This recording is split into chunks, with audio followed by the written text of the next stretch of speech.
మామూలు పబ్లిక్ ఇవాళ ఒక అబ్రోడ్ వెళ్ళడం అనేది అంటే మా ఊర్లో అయితే మాది మొగిలిపేట మెట్పల్లి అక్కడ మా ఊర్లో మేమే ఫస్ట్ వస్తాం ఇక ఇది వాళ్ళకు రియల్లీ యాడ్సప్. ఓకే. సో వీళ్ళ సర్వీస్ అంతా కూడా ఎలా అనిపించింది? ఇప్పుడు సర్వీస్ మామూలుగా నేను చెప్తున్నా కదండి, మాకు అసలు ఇలాంటి మాకు జరిగే ప్రాసెస్ ఫోన్ చేసి చెప్తుండ్రు, మేము వస్తున్నాం చేస్తున్నాం తప్పితే అసలు ఎలాంటి లేదు.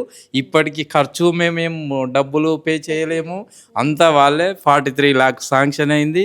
మామూలుగా ఆడపిల్లని బయటికి పంపించాలంటేనే చాలా ఆలోచిస్తారు పేరెంట్స్. ఇది అవును. అలాంటిది మీరు అవుట్ ఆఫ్ ఇండియా పంపించాలి అనుకున్నప్పుడు అసలు మీ ఐడియానా తన ఐడియానా? ఎవరికి అంటే ఇక ఇంట్రెస్ట్ అది ఉండింది? కంప్యూటర్ సైన్స్ బీఎస్సీలో ఇక నాకు గిట్లా డాడీ నేను వెళ్తా అన్నది. ఇక దాంట్లో నాకు కూడా ఫస్ట్ అదే భయం ఉండే. మా కో బ్రదరు యుఎస్ఏలో ఉంటాడు, ఇక కొద్దిగా మాకు దగ్గర యూనివర్సిటీ, ఇక వీళ్ళకు మళ్ళీ నేను చేసి అది ప్రాసెస్ అంత అయినాక మళ్ళీ దాన్ని క్యాన్సిల్ చేసి మళ్ళీ ఇప్పుడు యుఎస్ఏకు పెట్టుకున్నాం.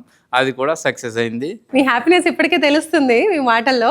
ఉన్నది వాళ్ళకి కావాల్సింది ఇచ్చుకుంటూనే వెళ్తున్నా.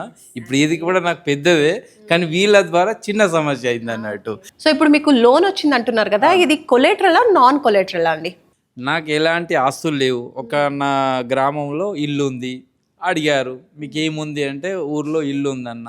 కాకపోతే నా సాలరీ నాదేది నేను చేసే జాబు దాంట్లో పే స్లిప్స్ అవి నాకు ఎంత వస్తుంది అవి పెట్టుకున్నారు. అది పెద్ద ఇష్యూ కాదు. ఇక్కడ ₹1,00,000 లోన్ తీసుకుంటే కూడా అవన్నీ పెట్టుకుంటారు, కానీ ఇది చాలా పెద్దది మాకైతే. ఇప్పుడు చాలా మంది పిల్లలు కూడా వెళ్ళాలనుకుంటూ ఉంటారు, వాళ్ళ పేరెంట్స్ కూడా భయపడుతూ ఉంటారు. ఎందుకంటే ప్రతి ఒక్క పేరెంట్కి ఉండేటువంటి భయమే అవుట్ ఆఫ్ కంట్రీ అన్నప్పుడు. సో అలాంటి పేరెంట్కి స్టూడెంట్కి మీరు ఏం చెప్తారు? నేను ఒకటే చెప్తున్నా మేడం, భయం అనేది ఓకే, కానీ మన ప్రయత్నం అనేది ఫస్ట్ సోర్స్కి వచ్చి అప్రోచ్ కండి.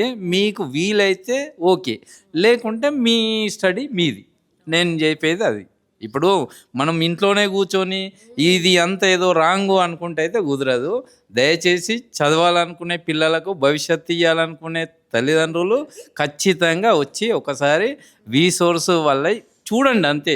ఇక్కడ వచ్చి చూస్తే మీకు అర్థమవుద్ది ఏం జరుగుద్ది ఏంటి అనేది. సూపర్ అండి. Okay, thank you so much అండి. Thank you.